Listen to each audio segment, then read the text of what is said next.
welcome to the Pikeville City Commissioners Report. I'm your host, Jill Fraley-Dotson. Our guest today for our first Commissioner Report is Pikeville City Commissioner Bob Shurtleff. Good day, Bob. Good day. Glad to be here. You are our inaugural Commissioner Report for this year, so congratulations to you. Thank you very much, I think. Yeah, I think we'll see when we're all finished here. But this is a great time for us to get together. You know, we do the Pikeville City Managers Report with City Manager Philip Ellswick, but this gives the Commission a chance to talk a little bit about and in depth about the projects that are going on, projects that are near and dear to you, and certainly why you chose to serve on the Commission, and maybe some other projects that are coming up that we're going to talk about. So first, let me just start. This is your first term as a Pikeville City Commissioner. You're beginning your second year now serving. And tell our audience a little bit about yourself and why you chose to serve as a commissioner. Well, as you know, I'm a lifelong resident of Pikeville. Came back here after attending University of Kentucky and raised my family here. What's happened with the city of Pikeville in the past and the progressiveness of the city of Pikeville, I wanted to make sure continued, and they've done such a great job. And I saw an opportunity when Mr. Davis was coming off, and I thought about running before, but wouldn't do that until he was prepared to not run. So, in fact, I got Gene to sign my petition initially to run, and I thought I could bring something to the table that would carry us forward from where they've already carried such a long journey. So. Certainly, as a businessman in the community and the head of a company, you know what it's like to make sure infrastructure is in place where it needs to be and to move that forward. So we're going to talk about a few things today that our community needs to know about. And we're going to start with the wastewater treatment plant. We always like to bring our viewers up to date on the happenings with certain projects. And so let's talk a little bit about the wastewater treatment plant. This is a $22 million project. Yes, and as we discussed earlier, it's been going on for some time in the planning stages, and it's finally starting to come about. I mean, it's a membrane bioreactor system that will allow us to double the size of the capacity from 2 to 4 million gallons per day, which is really critical for us to be able to go forward with economic development, to be able to bring companies in. One of the things during economic development, when headhunters are looking at properties, the sewer and the water and the infrastructure has to be in place, or you're getting left on the table and don't even know that they've looked. So this allows us to be prepared for the future. It allows us to be ready for some of the things that we've got going on right now, such as Marion's Branch. So it's vital to the success of the city. Yeah, Marion's Branch is something that really took off, I think, quicker than any of us expected. It's completely full now, and had the infrastructure not been in place from the beginning, we would not have been able to host those businesses now that are going to make their homes there. You're exactly right. I mean, one thing I'm learning about economic development is that you don't even know that these companies are looking if you don't have the infrastructure in place. I mean, they look for ways to eliminate you. And one of the fatal flaws is if you don't have infrastructure in place, if you don't have the sewer, if you don't have the water, if you don't have the power, if you don't have the fiber, these things that the commissions before us have done their due diligence and gotten set up has allowed for this to grow at really quite a remarkable rate. It's quite unusual to get the announcements that we've had and the prosperity that we've had at Kentucky Enterprise Industrial Park. So.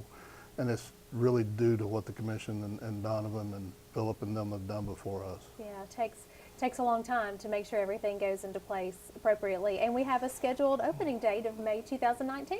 Yes, we do. I mean, and it really started with Mayor Frankie Justice going up there 15 years ago and looking at it and said, this is the future, just as they did some time ago with Mayor Hamley with the cut-through. So now we've got to look and see what's next on the horizon. Yeah, a new water treatment plant is also in the works, costing approximately $650,000. Bring us up to speed there. That is another piece of the infrastructure. It'll start early in the summer and the spring with a water line going across the river and some intakes. But again, that piece, if it's not there, you don't have the economic development. And it's another piece of that infrastructure that has to be there or you get overlooked. So All the pieces of the puzzle have to be there. You can't have that one fatal flaw. So many things when we're talking about economic development, infrastructure, facilities, all of those sorts of things all have to be in place, like I said before we can move forward. Another facilities update that I do want to talk about is our new water and gas meters that will be going in. And Philip and I have talked before about the new software program that the city has adopted. It's taken a little bit of time to get used to from the way that you pay your bills, from the way that you used to, but certainly another way that we're moving forward. Yes, it is. It's just a piece of technology that makes things more efficient and makes things more accurate. In my other life, we've had the electronic meters for some time. You've got a great deal of accuracy with them. You know when they fail, you know what's going on with them. So that technology allows you to move that data even quickly throughout the systems, and it helps efficiencies. Yeah, we want to be efficient. And we also want to have safe streets and sidewalks. We're entering spring now. Hillbilly Days just around the corner, coming up very, very soon. But when spring hits and the summer months roll around, we have to take care of our streets and sidewalks. And there's a lot of projects going on. So let's talk about the street striping project that everybody's going to have to be a little bit patient with. But of course, we want to make sure that our streets are striped properly. Yeah, we're going to be striping in Main Street, 2nd Street, and Huffman, along Scott Avenue, among others, and Thompson Road. And that you'll see more of that. It'll be more apparent in the summer. Just because there's more people out utilizing those streets, but it's something we do periodically. We have city staff go out and look and find out, target those areas that we need to bring up to speed and get that done. And it really, to me, beautifies the city a little bit more. There's always people that come into the city, especially around Hillbilly Days in the spring, that always remark about how beautiful our downtown area is, and I think certainly sometimes you see the flowers or the foliage and everything that's around, but you forget that is what makes the city so nice and so appealing as well, is to make sure all the paint is done, all the paving is taken care of, and we all have those harsh winters and hate the potholes. So street paving is also going to begin pretty soon. Yeah, and that will be done in conjunction with the striping. We've already had people going out and look and target those areas that we need to make improvements on. We're entertaining looking at a paver that will, a grinder, so that we can be more efficient at that. And like you said, the foliage, the flowers, the painting, that's all the trim of the city that makes the picture look good and gives a visual effect to what the people see. Yeah, you see those pictures that pop up all over Facebook of people walking downtown and spending time in the city park and the different areas that we have for leisure, and it's certainly something to be proud of. And mentioning sidewalks, we have so many runners now. Runners and bikers. We'll talk about the Bikeway project in just a second, but let's talk about the sidewalks too, because a couple of years ago there was a diligent effort to make sure that some of our sidewalks were leveled out, and we're keeping that going, making sure that people that walk or use strollers or walk their dogs, or even our runners too now, are safe as they can be on the city sidewalks. Our 5K community, the partnership with them has been instrumental of keeping us informed and trying to keep that as another piece of the social life in Pikeville, because you see a tremendous number of walkers and joggers in the Pikeville area. And that sidewalk repair project, as well as the bike project we'll talk about, is a piece of that we look forward to making sure it's done properly every year.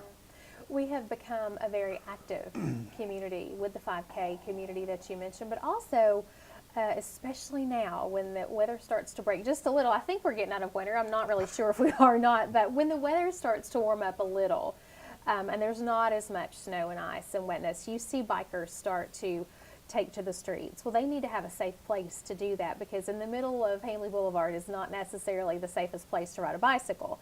But there is a Pikeville bicycle-friendly community, and we're creating a bikeway system for them. So take us through some of that project. That's something that's dear and near to the mayor's heart. He's been working on this for some time, and hopefully you can get him in here for a update as well. So. And it's a project to build a bikeway system in the city. It goes all the way down to 7th Street and the pedestrian bridge, and we're looking at changing the boards and making sure that that's in good shape, doing some maintenance, some increased lightings, rails, so that they could utilize that, as well as other areas in the city that will be marked by signage of where those bike trails are. So again, with the 5K community and the biking community and the other, like you said, we're becoming physically active, and spring and summer brings that out even more. So we're trying to prepare for that. So nice to see all of that. And I know something that's very near and dear to your heart is the Hambly Athletic Complex and the renovations that are going on there. We have softball renovations that have taken place, and the mini park that is just behind the football field. A lot of people may not utilize it if you don't have kids, but I, for one, certainly do. So let's talk about the new softball field renovation that has just recently gone through. It's beautiful, and then we'll talk about the park.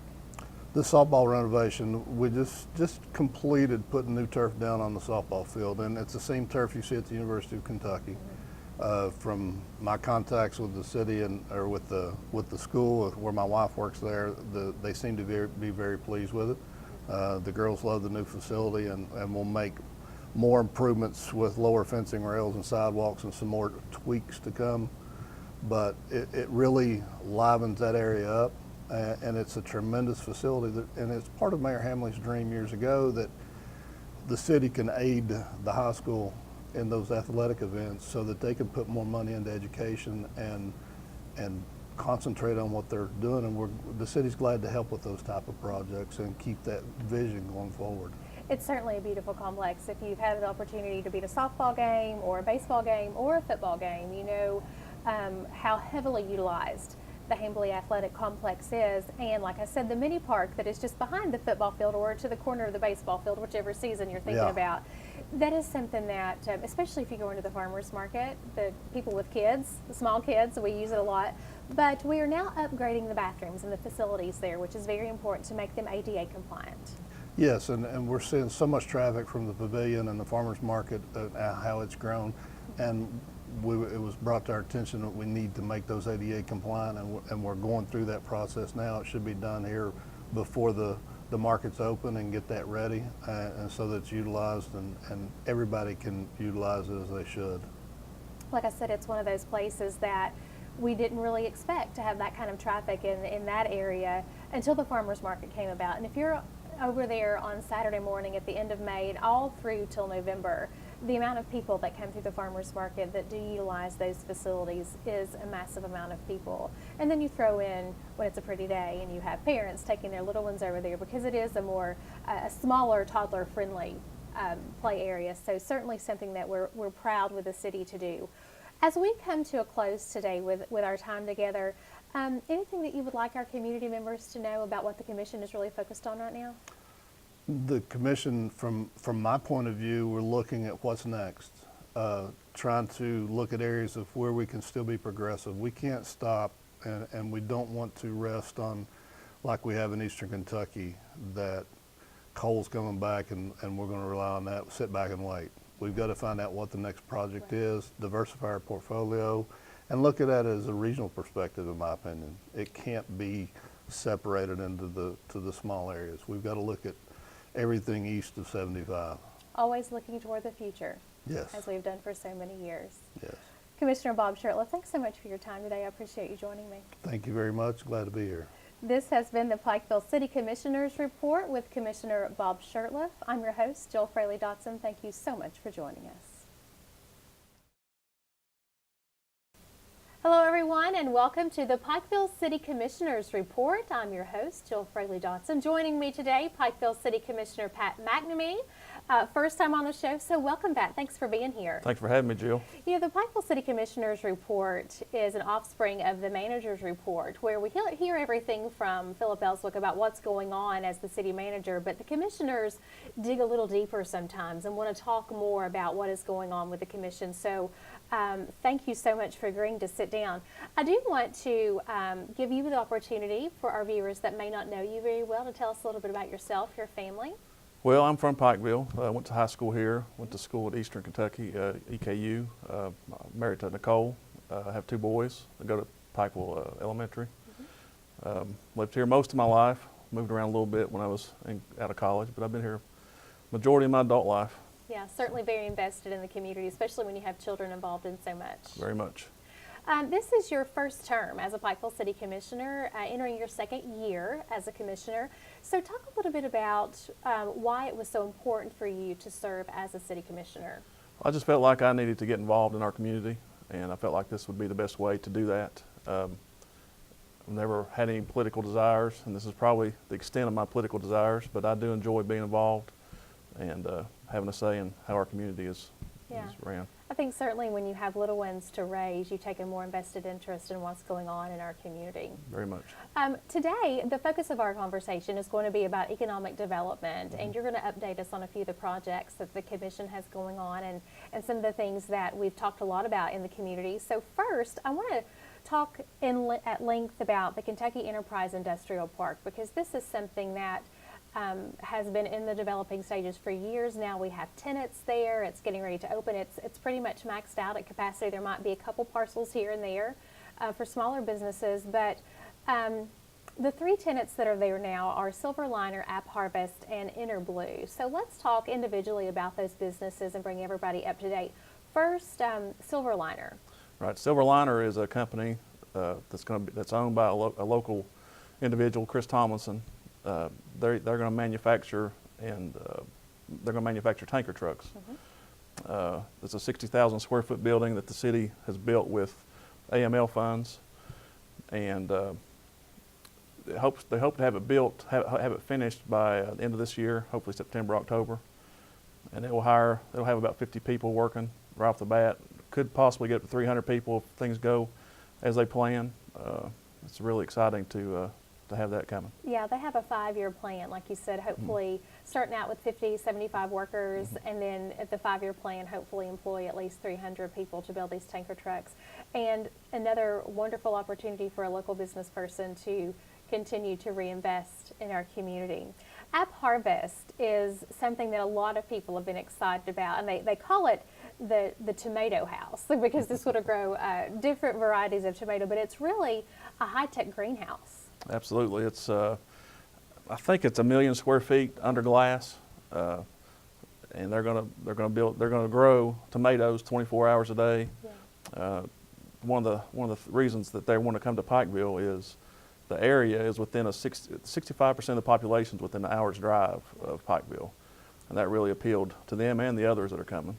Yeah, certainly able to produce tomatoes year-round and employ about 150 people with the anticipated construction to start later this summer. So and I would say that will move fairly quickly. We think so. Yeah. We're hoping so. Hope so. Blue. Blue, that was the big one. That was the one we announced back in December. They're moving here from California. They manufacture high-tech batteries, for lack of a better term. These batteries are used for the power grid. They're used for transportation. I think the military might have some uses for them. So they are again. The city has acquired a grant, an AML grant, to build one of the buildings there. I'm not sure which one it was, but I think they're going to have over 1 million square feet under roof in separate buildings once they're complete. Yeah, $400 million investment in our city Absolutely. is not too shabby at all. And again, we anticipate construction on Blue to begin later this fall. And of course, as we've always mentioned, we're currently working on a few more tenants to fill the very small parcels of land that are there, and then, of course, looking for another space. That's right. We need more space. We do, and that's a great problem to have. It is. New businesses locating in our downtown area and around the city itself. It seems like there's one that pops up every day or every week. You hear about a grand opening. But the big one is on Hamley Boulevard, and we're all excited about Dueling Barrels Distillery opening up very soon. Yeah, we are excited. That's been in construction probably close to 3 years. Yeah, about 3 years. And if you've driven down the boulevard, you can't miss it now. It's a beautiful building, and I'm excited to see how that goes. We were hoping that it would be open by Hillbilly Days, but that's not going to happen. So we're anticipating late April, early May.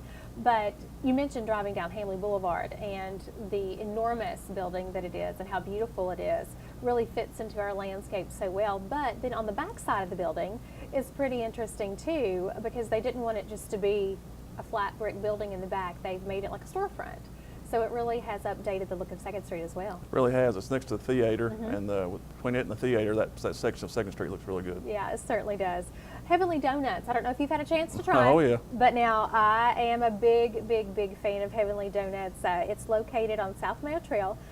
Beside Papa John's, I think it's Walters Plaza. It is. Is what it is. So another wonderful group of people that are friends, very Christian-oriented people that have lovingly named it Heavenly Donuts. And if you haven't been, you need. Definitely need to go. Definitely need to go. Some very good donuts. It is. Talk a little bit about Asia Grill. That's something that has opened just off of Cassidy Boulevard. So if you're on 23, you can look over and see it. And it's a new addition. It is. It's I'm not sure how big it is. I've been there. I've eaten there once, and it was it's a large building. Have plenty of variety. It's close to B-Dubs, and there's another building going in next to it. I think there's some retail stores going in there, but Yes. So definitely going to be another place for you to visit as far as retail goes, other than the other side of the Commons. This side of Cassidy Boulevard is getting a lot of tenants too. Something that's opening soon, and I know that it was something that the city put out for bid, and that was a business inside the York House, and it's going to be Spoiled Rotten Children's Clothing. yes, that came about a month, maybe a month and a half ago. Some local residents came forward with a plan. We had submitted we released a, I don't know what you call it, like a bid for that building, and they came back with a plan that we felt like would fit in that situation and help our downtown area. Supposed to be a beautiful children's clothing store with a few other amenities. Also going to be a place where you can get your tourist information. Yes. So if you're, especially on the walking tour downtown, you can stop in there and take in the beauty of the York House, because I know one of the things that they're adamant about is keeping the inside of that building, the integrity of the inside of that building, as close to the original structure as possible. Right. So really excited to see that open downtown in May. East Kentucky Expo Center, never at a loss for events, and certainly a big one coming up for Hillbilly Days. Yeah, that's Brantley Gilbert. Is that right? He has several #1 hits on the country charts, and he's been here before, if I'm not mistaken. He has been. He has good crowds, and we're looking forward to having him back. Yeah, and another thing that's coming to the Expo Center is the Funders Convention. That's going to be April 24th. It's a convention for funders, financial institutions, and federal agency personnel who work in and invest in Central Appalachia. So certainly, like I said, the Expo Center is always busy with different events going on. Hillbilly Days, one of our favorite times of year, one of the busiest times of year coming up. Absolutely. It basically kicks off our summer events. You know, Hillbilly Day starts, and then from that point forward, it seems like every weekend we have something going on downtown, and Hillbilly Days brings about 100,000 people in, and the economic impact to our restaurants, hotels, really makes a difference. Yeah, it's amazing to see the number of people who come through our streets during that 3-day festival. And of course, at the heart of it, though, is our kids and the Shriners that raise money for the Shriners Children's Hospital. Absolutely. Yeah, if you go downtown, you can't help but either get sprayed with water or them ask you to have it one of their buttons or try on their hats. And like I said, at the heart of it, though, is for our It's kids. charity, that's right. Yeah. Derby Days. We don't, obviously, we're in extreme eastern Kentucky, so we might not be as festive when it comes to the Derby, but this year something a little different called Derby Days downtown the weekend before. Yeah, the Main Street program is hosting an event at the Saturday before Derby. I can't remember the times exactly, but 11 to 4, I think. I think it'll probably be on 2nd Street. It'll be just a fun time for people to come down and see 2nd Street and have some fun. Last year we did a tailgate party in the Right. fall, and Minto was really excited about it. So this is going to be something similar, but certainly a way to draw people downtown to the businesses and dress in your Derby attire. So that's a big thing. That'll be fun. It should be a great time. One of the biggest events that we have during the summer months is Muscle on Main, and that will kick off the 11th and 12th with the Cops and Outlaws Race and Car Show with various associated events. Muscle on Main, a huge draw. It sure is. I didn't know, when they started that, I didn't really know how that would go, but that's one of our main events now. Yeah. They get 3,500 people there a week to watch the races, and this year with starting off, we have some TV personalities from the Street Outlaws, Yeah. and they're going to be here to help us get the summer started. Yeah, and one of the great things about it, you know, we encountered a terrible, tragic event with the death of Scotty Hamilton, our Pikeville City police officer. But a portion of this event, it's called Cops and Outlaws.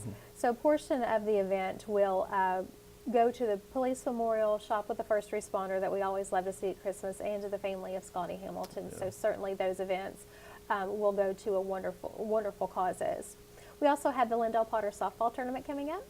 Yes, that's a big event. If you've ever made it down to watch that, it's there's hundreds of people come down to watch it, and it's been going on for probably 13, 14 years. It's been going on a long time. So it's a big event down at the high school. Farmers Market going to be opening the end of May.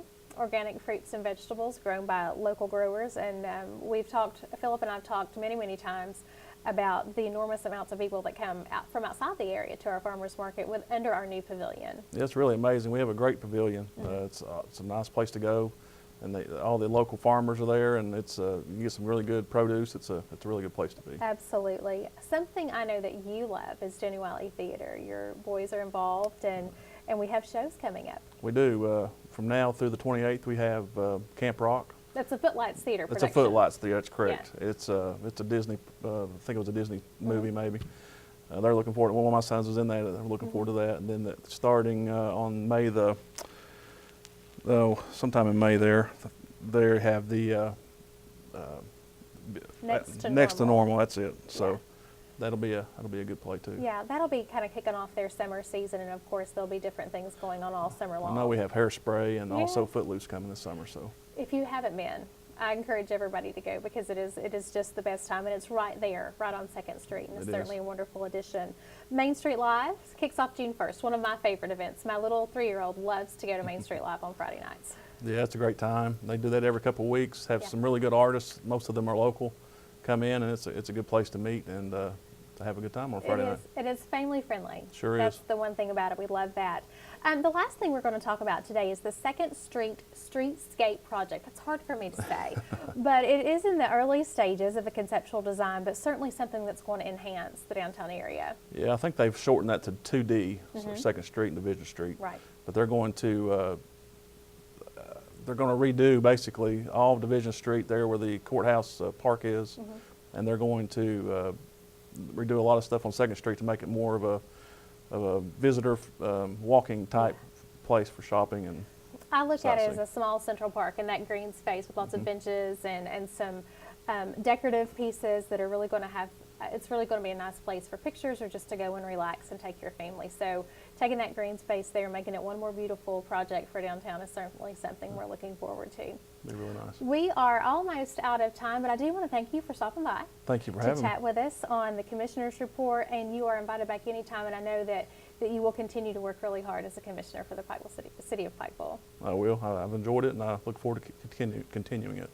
Pikeville City Commissioner Pat McNamee, thank you for joining us. Thank you. This has been the Pikeville City Commissioner's Report with Commissioner Pat McNamee. I'm your host, Joel Fraley Dotson. Thank you so much for joining us.